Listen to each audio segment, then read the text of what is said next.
नमस्कार दर्शक बंधु मोर यही अभिस्मिता राशिफल चैनल को आपण को स्वागत जनाऊँगी।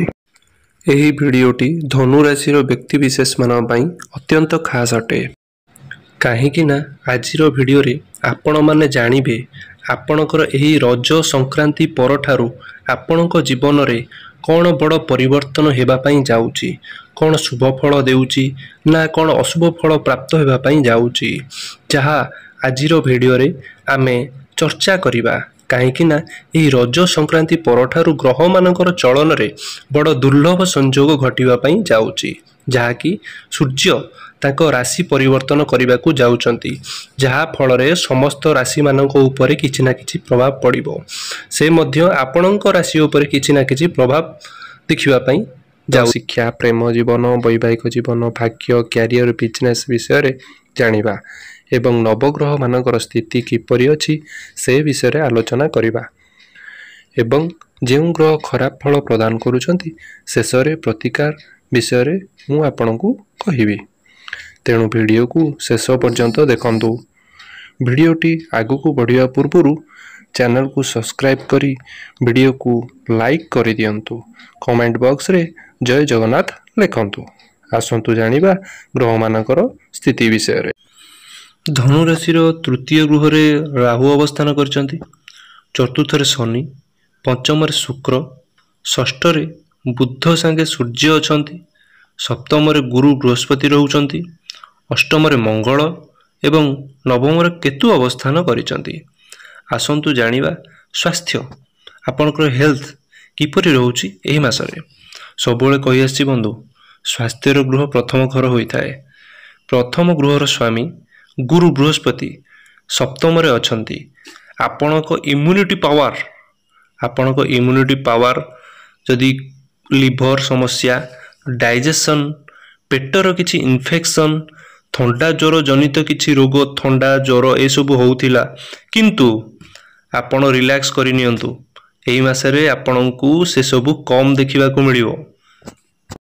जदि ए सब आपणकर थाए ए सबु वर्तमान सुधार होबा को जाउची, किछि तो परिवर्तन निश्चय घटिबो एही मासरे स्वास्थ्य को नेकी।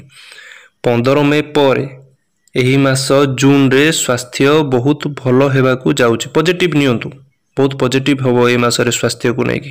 कारण वर्तमान गुरु केंद्र को आसीबे, प्रथम गृह को दृष्टि पूर्वरु थिले, प्रथम शत्रु राशि रे थिले, गुरु शत्रु राशि रे थिले, गुरु शुक्र शत्रु, किंतु स्वास्थ्य को नेकी एही मास ठीक अछि। मंगल अष्टम रे 7 जून पर्यंत। तेणु केबे केबे एंजाइटी, छोट कथारे मुंड व्यथा, हेडाक ध्यान दियंतु। बाकी पूरा मास आपणकर बहुत बढ़िया अछि, भलो अछि स्वास्थ्य।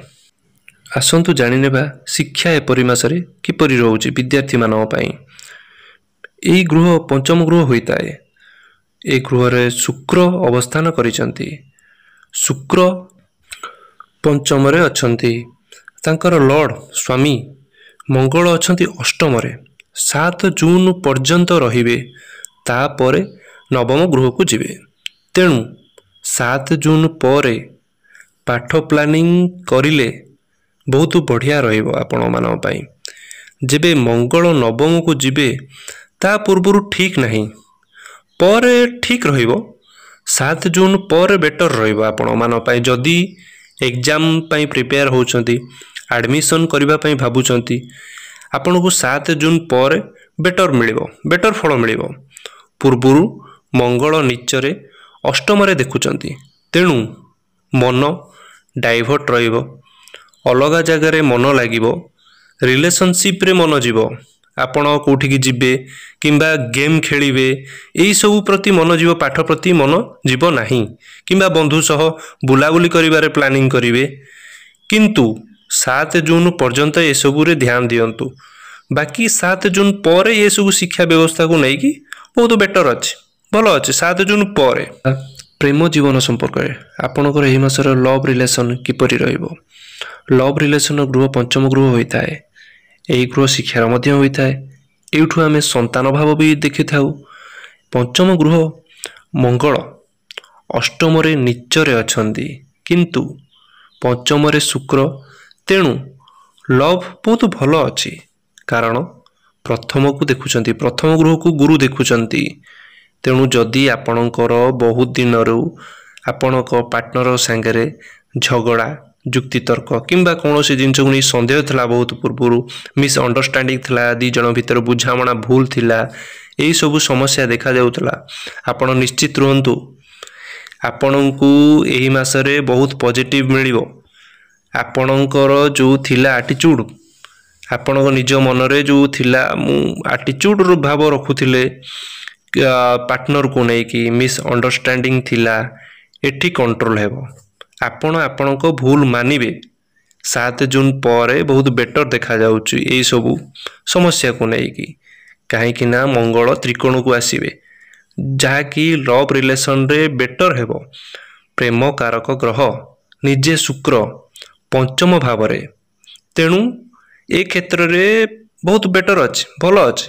90% ଦେଖିବାକୁ ଗଲେ ଏ ମାସରେ ବଢ଼ିଆ ଦେଖାଯାଉଛି ମୋତେ। ଆସନ୍ତୁ ଚର୍ଚ୍ଚା କରିନେବା ବୈବାହିକ ଜୀବନ ବିଷୟରେ। ଆପଣଙ୍କ ମ୍ୟାରେଡ୍ ଲାଇଫ୍ କିପରି ରହୁଛି ଏହି ମାସରେ।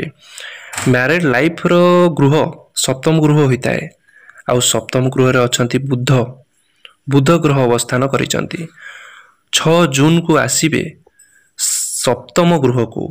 ଧନୁ ରାଶି ପାଇଁ ଖାସ କରି କହୁଛି, ଏଇଟା ଧନୁ ରାଶି ପାଇଁ ଏହି ମାସରେ ବହୁତ ବଢ଼ିଆ ଦେଖାଯାଉଛି ବନ୍ଧୁ। କାରଣ ସବୁ ଗ୍ରହ ନିଜ ନିଜ ଜାଗାରେ ବହୁତ ଭଲ ଜାଗାରେ ରହିଛନ୍ତି ଏହି ମାସରେ। କିନ୍ତୁ ଶନି ଢେୟା ଚାଲିଛି, ଏଇଟା ମନେ ରଖନ୍ତୁ, ଶନି ଢେୟା ଚାଲିଛି। କିନ୍ତୁ ତାଙ୍କୁ ଛାଡ଼ିଲେ ବାକି ସବୁ ଗ୍ରହ ବହୁତ ଭଲ ଅଛନ୍ତି। 6 ଜୁନ୍ ପରେ ଯେବେ ବୁଧ ନିଜ ଗୃହକୁ ଆସିବେ, 7 ଜୁନ୍କୁ ନିଜ ଘରକୁ ଆସିବେ, ତେଣୁ ବହୁତ ଭଲ ଯୋଗ ବନୁଛି। ଏହି ଯୋଗକୁ ପଞ୍ଚ ମହାପୁରୁଷ ରାଜଯୋଗ କୁହାଯାଏ ବନ୍ଧୁ। ଯେବେ କିଛି ବି ବୁଧ ନିଜ ଜାଗାକୁ ଆସିବେ, ସେ ପ୍ଲାନିଂ କରାନ୍ତି, ସେ ପ୍ଲାନିଂର ଗ୍ରହ। ଆପଣ ନିଜ ଭିତରେ ବହୁତ କିଛି ପ୍ଲାନ୍ କରିବେ। ବହୁତ ଦିନ ହେବ ଯାଇନଥିଲେ କୁଆଡ଼େ ବୁଲିବା ପାଇଁ, ଟ୍ରାଭେଲ୍ କରିନଥିଲେ, ଏହି ମାସରେ ଆପଣଙ୍କର ବୁଲାବୁଲି ନିଶ୍ଚିତ ଅଛି। ଏବଂ ବୈବାହିକ ଜୀବନରେ କିଛି ନୂଆ ମୋଡ଼ ଆଣିବ। ଆପଣଙ୍କ ଭିତରେ ଯଦି କିଛି ଛୋଟ ଛୋଟକୁ କଥାକୁ ନେଇକି ସନ୍ଦେହ ଥିଲା, କିଛି ଝଗଡ଼ା ଥିଲା, ଯୁକ୍ତିତର୍କ ଥିଲା, ଭୁଲ ଭଟକା ଥିଲା, ଏହି ମାସ ସୁଧାରର ଆଣିବ। ଆପଣଙ୍କ ଭିତରେ, ଆପଣଙ୍କ ମନରେ, ଆପଣ ପାର୍ଟନରଙ୍କ ସାଙ୍ଗରେ ନିଜର କିଛି ଭୁଲ ଥାଏ ଆପଣ ମାନି ନେବେ ଏବଂ ବାଣୀକି ମଧ୍ୟ କଣ୍ଟ୍ରୋଲ କରିବେ। ଏହି ମାସରେ ନିଜ ଭିତରେ ମିସ୍ଅଣ୍ଡରଷ୍ଟାଣ୍ଡିଂ ଯେଉଁ ଥିଲା ସେଇଟା କ୍ଲିଅର ହେଇଯିବ। ବଢ଼ିଆ ଅଛି। ଏଠି ଆପଣ ସନ୍ତାନର ଯଦି କିଛି ପ୍ଲାନିଂ କରୁଛନ୍ତି, ଆପଣ ଏହି ମାସରେ ପ୍ଲାନିଂ ବି କରିପାରନ୍ତି। ବହୁତ ବଢ଼ିଆ ଅଛି। ବୈବାହିକ ମ୍ୟାରେଡ୍ ଲାଇଫ୍ ବହୁତ ବଢ଼ିଆ ଅଛି ଏ ମାସରେ ବନ୍ଧୁ। ଆସନ୍ତୁ ସବୁଠାରୁ ମହତ୍ତ୍ୱପୂର୍ଣ୍ଣ ବିଷୟରେ ଚର୍ଚ୍ଚା କରିନେବା, ଭାଗ୍ୟ, କ୍ୟାରିୟର ଆଉ ବିଜନେସ୍ ସମ୍ପର୍କରେ। ଆସନ୍ତୁ ଜାଣିବା ଭାଗ୍ୟ କିପରି ରହିବ ଏହି ମାସରେ। ଭାଗ୍ୟର ଗୃହ ନବମ ଗୃହ ହୋଇଥାଏ। ନବମ ଗୃହରେ ସୂର୍ଯ୍ୟ 6ରେ ସପ୍ତମକୁ ଆସିବେ, ବହୁତ ଭଲ ଅଛି। 15 ଜୁନ୍ ପୂର୍ବରୁ ଭାଗ୍ୟ ସେତେଟା ଭଲ ନାହିଁ ବନ୍ଧୁ। କାରଣ ସୂର୍ଯ୍ୟ ଷଷ୍ଠରେ ଅଛନ୍ତି। ଷଷ୍ଠରେ ହେଲେ ଭଲ ମାନାଯାଏ ନାହିଁ। ତାଙ୍କ ପାଇଁ ସେ ଆସୁଛନ୍ତି ଶୁକ୍ର ରାଶିରେ, ଖରାପ ସ୍ଥିତିରେ। ଠିକ୍ ଅଛି। ସୂର୍ଯ୍ୟ 15 ଜୁନ୍ ପରେ ପ୍ରଥମକୁ ଦେଖିବେ, କେନ୍ଦ୍ର ତ୍ରିକୋଣକୁ ଆସୁଛନ୍ତି, ରାଜଯୋଗ ବନଉଛନ୍ତି ବନ୍ଧୁ। ଏବଂ ସେଠି କୌଣସି ଆପଣ ପ୍ଲାନିଂ କରୁଛନ୍ତି, କୌଣସି ଯଦି କିଛି ଭାଗ୍ୟରେ କରିବାକୁ ଚାହୁଁଛନ୍ତି, ବହୁତ ବଡ଼ କରିବାକୁ ଚାହୁଁଛନ୍ତି, ଟ୍ରେଡିଂ କରିବାକୁ ଚାହୁଁଛନ୍ତି, ଶୁଭ କାର୍ଯ୍ୟ, ମାଙ୍ଗଳିକ କିଛି ବଡ଼ କରିବାକୁ ଚାହୁଁଛନ୍ତି, କିଛି ଇନଭେଷ୍ଟ କରିବାକୁ ଚାହୁଁଛନ୍ତି, ଏବଂ ଏଠି କରିନିଅନ୍ତୁ। କାରଣ ସୂର୍ଯ୍ୟ ବହୁତ ଭଲ ସ୍ଥିତିରେ ଏଠି ଅଛି। ଆପଣଙ୍କୁ କନଫିଡେନ୍ସ ଲେଭେଲ ବଢ଼େଇବ, ଆପଣଙ୍କୁ କନଫିଡେନ୍ସ ଦେବ, ଯେଉଁଟାକି ପୂର୍ବରୁ ନଥିଲା କି ମୁଁ ଏଇଟା କରିପାରିବି, ସେଇଟା ଆପଣଙ୍କ ମନକୁ ଏହି ମାସରେ ଦେବ, ସାହସ ଦେବେ। କାହିଁକିନା ସୂର୍ଯ୍ୟ ଭଲ ସ୍ଥିତିରେ ଥିଲେ ଏସବୁ ପ୍ରକାର ଆପଣଙ୍କୁ ଯୋଗାନ୍ତି, ସାହସ ଯୋଗାନ୍ତି, ମନରେ କନଫିଡେନ୍ସ ଯୋଗାନ୍ତି। ନିଶ୍ଚିତ ଏହି ମାସରେ ବହୁତ ବଢ଼ିଆ ଅଛି, ଭାଗ୍ୟକୁ ନେଇକି ଭଲ ଅଛି। ଆସନ୍ତୁ ଜାଣିବା କ୍ୟାରିୟର ସମ୍ପର୍କରେ। କ୍ୟାରିୟର କିପରି ରହିବ।